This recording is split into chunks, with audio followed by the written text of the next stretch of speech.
नमस्कार, मैं हूं राज और आप देख रहे हैं प्योर पॉलिटिक्स। तो पश्चिम बंगाल में ममता बनर्जी चारों तरफ से मुसीबतों से घिरती जा रही हैं। ये तो खबर वैसे पुरानी हो गई। आज मैं आपको यह बताऊंगा कि कैसे ममता बनर्जी के साथ वो लोग जो लंबे समय से थे और जिनके बारे में कोई उम्मीद नहीं थी कि ये इनका साथ छोड़ेंगे, वो भी उनका साथ छोड़ के जा रहे हैं। ऐसा लग रहा है कि ममता बनर्जी के साथ ले दे करके 3-4 लोग ही रह जाएंगे जिनके सामने और कोई चारा नहीं है। वो कौन कौन लोग रह जाएंगे? ममता बनर्जी होंगी, उनका भतीजा अभिजीत बनर्जी होगा, महुआ मोइत्रा होंगी और कल्याण बनर्जी होंगे। वैसे मैं आपको बता दूं कि महुआ मोइत्रा और कल्याण बनर्जी भी पार्टी बदलने के लिए, पलटी मारने के लिए बेकरार हैं। ये सबने देखा, लेकिन समस्या ये है कि कोई उनको अपने साथ लेने को तैयार ही नहीं है। महुआ मोइत्रा को न भारतीय जनता पार्टी लेना चाहती है, ना जो काकोली घोष दास्तीदार हैं वो अपने साथ रखना चाहती हैं। जो नई पार्टी बनी है एनसीपीआई, जो 20 सांसदों ने तृणमूल कांग्रेस को संसद में तोड़ करके नई पार्टी बनाई है, वो भी नहीं लेना चाहती। और कल्याण बनर्जी का भी वही हाल है। आपको याद होगा कल्याण बनर्जी पिछली बार बहुत नाराज हो गए थे, पार्टी छोड़ना चाहते थे। कल अभिषेक बनर्जी पे बड़े नाराज थे, लेकिन भारतीय जनता पार्टी ने लेने से मना कर दिया कि नहीं भाई, हम तो आपको अपने साथ रखेंगे नहीं। और काकोली घोष दास्तीदार ने तो लोकसभा के स्पीकर को पत्र लिखा हुआ है कि बड़ा बदतमीज आदमी है, महिलाओं के साथ बदतमीजी करता है कल्याण बनर्जी के बारे में। तो इसलिए ये दो लोग और वहां बुआ और भतीजा, यही लोग रह जाएंगे, वरना सब लोग उनको छोड़ के भाग जाएंगे। ये प्रोसेस तो काफी पहले शुरू हो चुका है, लेकिन कैसे ये धीरे धीरे बिल्कुल तेज होता जा रहा है। और ऐसा लग रहा है कि ममता बनर्जी के साथ ये दो लोगों को छोड़ करके अब कोई नहीं बचेगा। अब देखिए, जो अभिनेत्री कोयल मलिक, जिनको कि बड़े ढोल बाजे के साथ ममता बनर्जी ने राज्यसभा भेजा था, उन्होंने भी राज्यसभा से इस्तीफा दे दिया है। जी, राज्यसभा से इस्तीफा दे दिया है। उससे पहले मदन मित्रा जो ममता बनर्जी के राइट हैंड मैन हुआ करते थे, अभी पिछले समय तक डिफेंड कर रहे थे, दूसरों को धमका रहे थे। ये कह रहे थे कि अभिषेक बनर्जी के साथ गलत हो रहा है, भारतीय जनता पार्टी बहुत ही गलत कर रही है। वो मदन मित्रा भी ममता बनर्जी को छोड़कर चले गए। और मदन मित्रा ने क्या कहा है भी मैं आपको आगे बताऊंगा। कैसे उन्होंने कहा कि ममता बनर्जी एक व्यक्ति की खातिर, अभिषेक बनर्जी को बचाने की खातिर पूरी पार्टी का सत्यानाश कर रही हैं, पूरे पार्टी को डुबा रही हैं। अब मदन मित्रा ने भी ये बात कह दी है। यही बात कल्याण बनर्जी ने भी कही थी। हालांकि कल्याण बनर्जी को भारतीय जनता पार्टी लेने को तैयार नहीं थी। काकोली घोष दास्तीदार के साथ उनकी ऐसे भी नहीं बनती है, तो रीताव्रत बनर्जी ने भी घास नहीं डाला उनको, इसलिए कल्याण बनर्जी बने हुए हैं। और महुआ मोइत्रा, उन्होंने तो, उनके कारनामे ऐसे हैं कि कोई उनको अपने साथ नहीं रखेगा। ये तो ममता बनर्जी हैं कि उनको साथ रखी हुई है। खैर, अब देखिए, कोयल मित्रा ने राज्यसभा छोड़ा, तो चौथी राज्यसभा के सदस्य हैं जिन्होंने कि तृणमूल कांग्रेस को छोड़ा है राज्यसभा से। उससे पहले आपको याद होगा सुष्मिता दवे, सुखेंदु शेखर रॉय और प्रदीप बराइक, ये 3 इस्तीफा दे चुके थे। ये चौथी सदस्य हैं। तो जो 13 राज्यसभा के सांसद हुआ करते थे तृणमूल कांग्रेस के राज्यसभा में, 13 उनमें से बचे हैं कितने? अब सिर्फ 9 बचे हैं। और ये 9 भी ज्यादा दिन तक वहां नहीं रह पाएंगे, क्योंकि ये प्रोसेस शुरू हो चुका है और सब लोग अपनी डील कर रहे हैं। देखिए, बाकी जो 3 लोगों ने इस्तीफा दिया वो तो फिर से राज्यसभा पहुंच जाएंगे, क्योंकि भारतीय जनता पार्टी उन्होंने ज्वाइन कर ली। उन्होंने इस्तीफा देने के बाद बीजेपी ज्वाइन किया और बीजेपी ने इस बार जो राज्यसभा के चुनाव हो रहे हैं उसमें उनको कैंडिडेट बनाया। तो कोयल मलिक के बारे में भी एक खबर आ रही है कि वो भी ज्वाइन कर सकती हैं भारतीय जनता पार्टी और एक बार फिर से राज्यसभा पहुंच सकती हैं। क्योंकि इस्तीफा देने के बाद कोयल मलिक की मुलाकात हुई किससे? भूपेंद्र यादव से। आपको याद होगा भूपेंद्र यादव ने बड़ी भूमिका प्ले की है, क्योंकि वो स्टेट इंचार्ज थे बीजेपी के। तो इस सारे जो ममता विरोधी जो सांसद थे, वो सब लोग इस्तीफा देने से पहले और बीजेपी ज्वाइन करने से पहले भूपेंद्र यादव से मिले थे। और कोयल मलिक भी मिलने गई भूपेंद्र यादव से। तो बड़ा स्पष्ट है कि वो भी भारतीय जनता पार्टी के साथ अपनी बातचीत कर रही हैं।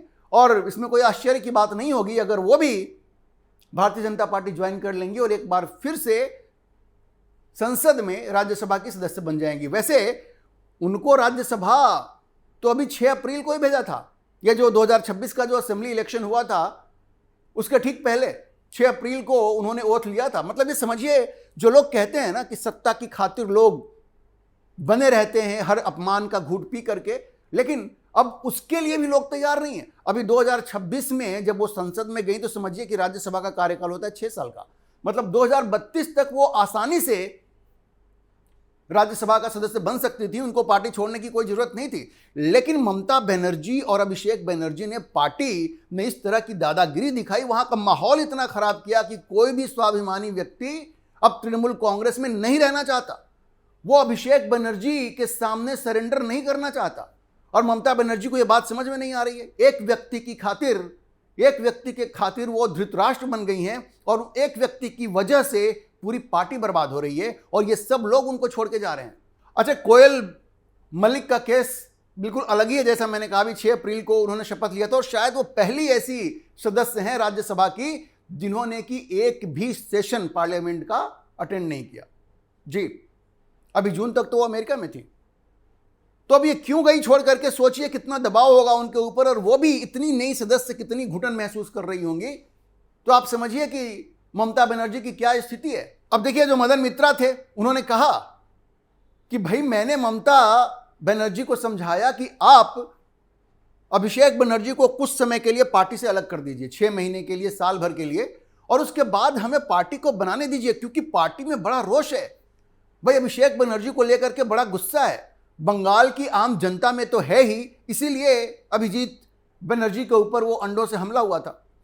तो मदन मित्रा ने कहा कि मैंने ममता बनर्जी को कहा कि भाई इनको आप पार्टी से अलग कीजिए कम से कम 6 महीने से लेकर के साल भर के लिए, और उसके बाद हम लोग पार्टी बनाएंगे और उसके बाद ये फिर से वापस आ सकते हैं। लेकिन ममता बनर्जी उसके लिए भी तैयार नहीं हुई। उन्होंने कहा कि नहीं, अभिषेक बनर्जी यहीं रहेंगे। तो मदन मित्रा ने कहा कि हमारे जैसे लोगों के सामने भी अब कोई ऑप्शन नहीं था तृणमूल कांग्रेस को छोड़ने के बजाय, तो हमने इस्तीफा दे दिया। तो आप समझिए कि कोयल मलिक ने इस्तीफा दिया, उससे पहले मदन मित्रा ने इस्तीफा दिया, और एक और नाम है जो मैं आपको बताऊंगा, और यह नाम है मनीष गुप्ता का। मनीष गुप्ता तृणमूल के बड़े पुराने सदस्य हैं, और 2011 में जब ममता बनर्जी पहली बार सत्ता में आई तो आपको पता है उन्होंने किनको हराया था? मनीष गुप्ता ने उस वक्त के मुख्यमंत्री बुद्धादेव भट्टाचार्य को हराया था, बुद्धादेव भट्टाचार्य को।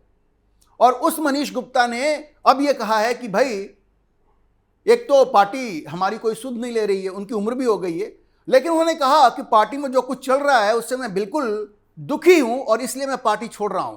और साथ में उन्होंने शुभेंदु अधिकारी की जबरदस्त तारीफ भी की और कहा कि भाई बंगाल में बहुत बढ़िया काम कर रहे हैं। तो सोचिए, मनीष गुप्ता जिन्होंने कि बुद्धादेव भट्टाचार्य को 2011 में हराया तृणमूल कांग्रेस की टिकट पे, उन्होंने भी ममता बनर्जी का साथ छोड़ दिया है। तो किस तरह से ममता बनर्जी अपने वरिष्ठ नेताओं की नजरों में गिरती जा रही हैं, और सबकी वजह एक ही है, एक व्यक्ति की खातिर, एक व्यक्ति की वजह से ममता बनर्जी भी अपने कार्यकर्ताओं की नजर में गिरती जा रही हैं, अपने सांसदों, अपने विधायकों की नजर में गिरती जा रही हैं। उनको सोचना पड़ेगा कि क्या राजनीति में ये जो उन्होंने स्टैंड लिया है अभिषेक बनर्जी को लेकर के, क्या ये सही है?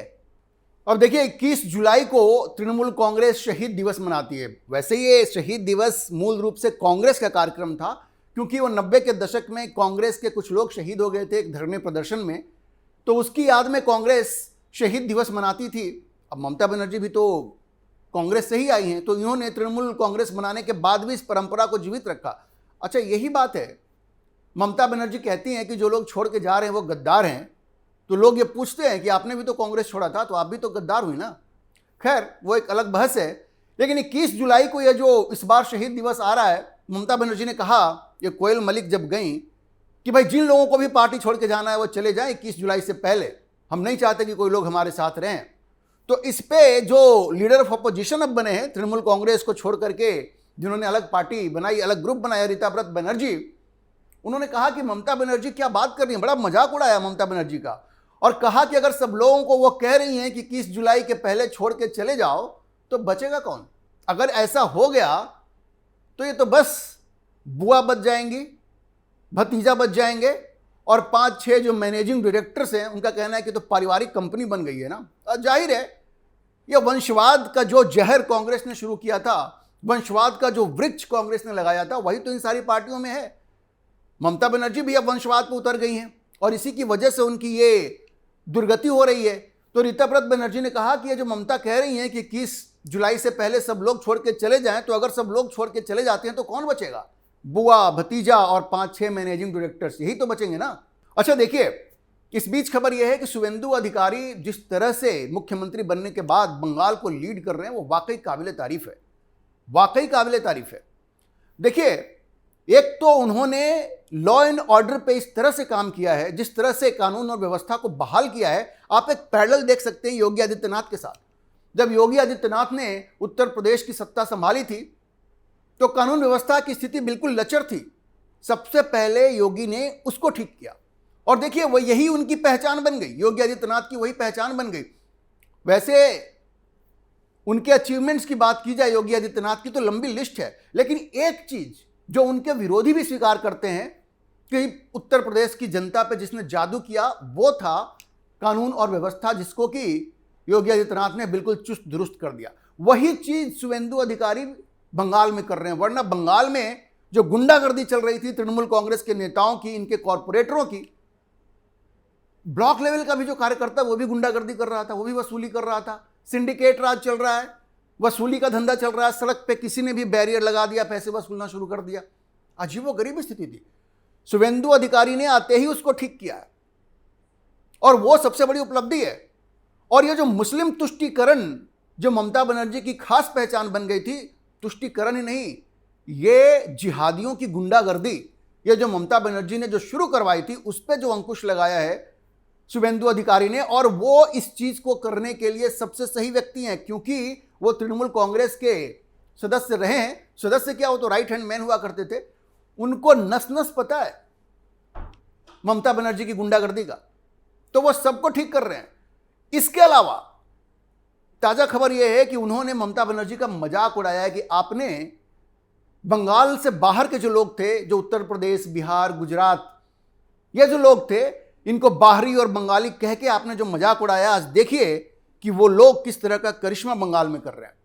अब देखिए, बांकुरा एक जगह है बंगाल में, वहां पे मेजिया में श्याम स्टील फैक्ट्री की एक नई यूनिट का शिलान्यास हुआ और उस शिलान्यास में शुवेंदु अधिकारी पहुंचे और उन्होंने ममता बनर्जी पे बड़े तीखे हमले किए और उनका मजाक भी उड़ाया। उन्होंने कहा कि भाई अब तो उनके पास काफ़ी खाली समय है, तो ममता जी आप चाहिए, अगर आपकी इच्छा है तो हम आपके लिए एक हेलीकॉप्टर की व्यवस्था करते हैं सरकारी खर्चे पर, और आप यहाँ आकर के देखिए। यहाँ आप आकर के देखिए कि आपने जो बाहरी बनाम भीतरी का जो मुद्दा शुरू किया था वो किस तरह से मिसप्लेस्ड था, वो किस तरह से गलत था। उन्होंने कहा कि शुवेंदु अधिकारी ने कहा कि मैं पूर्व मुख्यमंत्री से कहूंगा कि अब आपके पास काफी समय है, आप आकर इस फैक्ट्री को जरूर देखें। क्या आप जानते हैं कि मैं ऐसा क्यों कह रहा हूं? शुवेंदु अधिकारी ने पूछा कि क्या आप जानते हैं मैं ऐसा क्यों कह रहा हूं? उन्होंने कहा कि वे जरा सी बात पर हिंदी भाषी लोगों और मारवाड़ी समुदाय को बाहरी करार देती हैं। उनका तो यही काम था, कह देती थी कि बाहरी है, और दावा करती हैं कि वे बंगाल को गुजरात या उत्तर प्रदेश नहीं बनने देंगी। तो उन्हें आकर देखना चाहिए कि जिन्हें वो बाहरी कहती हैं उन्होंने बंगाल के विकास में क्या योगदान दिया है। आप समझ लीजिए, ये जो स्टील फैक्ट्री वहां पे लगी है उसमें बाहरी जिनको आप कहती हैं उनके खून पसीने से कैसे स्टील फैक्ट्री बनी है, ये आप आकर के देखिए। शुवेंदु अधिकारी ने ये जबरदस्त थप्पड़ मारा ममता बनर्जी को कि तुमने बंगालियों में ये जो द्वेष फैलाया कि कौन बंगाली है कौन बंगाली नहीं है, और ममता बनर्जी का दोमुहापन देखिए, दोगलापन आप देखिए। वो बंगाली में बाहरी और भीतरी की बात करती है। यूसुफ पठान को उठा करके आप ले आई, सांसद बना दिया, वो बंगाली है क्या? जिसको बंगाली भाषा बोलनी नहीं आती? या शत्रुघ्न सिन्हा को आपने सांसद बना दिया, ये बंगाली है क्या? और सबसे मजे की बात यह है जो कीर्ति आजाद है, ये जो आजकल उटपटांग बयान देते रहते हैं, ये बंगाली हैं क्या? खैर, उनका दोमुहापन तो सारी दुनिया ने देखा। इस बार शुवेंदु अधिकारी ने जबरदस्त तमाचा लगाया और कहा कि देखो, जिनको तुम बाहरी कहा करती थी उन लोगों ने कैसे राज्य के विकास के लिए काम किया है। तो शुवेंदु अधिकारी ने पूरी तरह से बेनकाब कर दिया ममता बनर्जी को और लोगों को बताया कि किस तरह से बाहरी भीतरी का खेल खेल करके उन्होंने बंगाल की एकता को तोड़ने की कोशिश की, बंगाल के लोगों के बीच में ये जहर फैलाने का काम किया। तो देखिए, ममता बनर्जी पूरी तरह से मुश्किल में फंसी हुई हैं। अभी तो कोर्ट ने भी कह दिया है कि उनको जा करके अभिषेक बनर्जी को अपना वॉइस सैंपल देना होगा अभिषेक बनर्जी का जेल जाना तो बिल्कुल तय है। और ध्यान रखिए, शुभेंदु अधिकारी की पीए की जो हत्या हुई है उसमें जो जांच चल रही है उसके तार भी कहीं ना कहीं अभिषेक बनर्जी से जुड़ने की संभावना है। तो अभिषेक बनर्जी हो, ममता बनर्जी हो, इनका जेल जाना बिल्कुल तय है। इन लोगों ने इतने पाप किए हैं और वहाँ के लोग इतने गुस्से में हैं कि इनको देखते ही लोग अंडे फेंकने लगते हैं, हमला करने लगते हैं। हालांकि लोकतंत्र में ये ठीक नहीं है, इसको नहीं करना चाहिए, लेकिन लोगों का गुस्सा इतना ज़्यादा है कि वो सामने आ रहा है। और अब तो उन्होंने ये बाहरी और भीतरी का जो खेल खेला था उसको भी शुभेंदु अधिकारी ने बिल्कुल बेनकाब कर दिया और बता दिया है कि बाहरी लोग भी बंगाल की प्रगति के लिए काम कर रहे हैं। तो खेल तो ममता बनर्जी का खत्म हो ही गया है। उन्होंने जो कुछ भी किया बंगाल को बांटने के लिए, बंगाल को बदनाम करने के लिए, अब वो उसमें भी पूरी तरह सफल हो रही हैं। शुभेंदु अधिकारी ने बिल्कुल फैसला कर लिया है कि ममता बनर्जी का खेल वंस एंड ऑल हमेशा के लिए खत्म कर दिया जाएगा बंगाल से, और वो बिल्कुल होता हुआ दिख रहा है। ममता बनर्जी की वापसी बड़ी मुश्किल है, ले दे करके 3-4 लोग बच जाएंगे। ममता बनर्जी बुआ, अभिषेक बनर्जी भतीजा, और जैसा रीताव्रत बनर्जी ने कहा 5-6 मैनेजिंग डायरेक्टर और 2-4 चमचे, जिसमें कल्याण बनर्जी होंगे और महुआ मोइत्रा होंगी। बाकी कोई उनके साथ नहीं होगा, हर कोई उनको छोड़ के भाग रहा है। यही नियति होती है जब आप राजनीति को एक मजाक बना देते हैं, जो ममता बनर्जी ने किया। अभी के लिए इतना ही। हम इस खबर पर नजर बनाए रखेंगे और आपको अपडेट करते रहेंगे। इस विषय पर आप क्या सोचते हैं अपनी राय कमेंट बॉक्स में जरूर लिखें। और अगर आपको वीडियो पसंद आया हो तो आप इसे लाइक करें, शेयर करें और हमारे चैनल को सब्सक्राइब जरूर करें।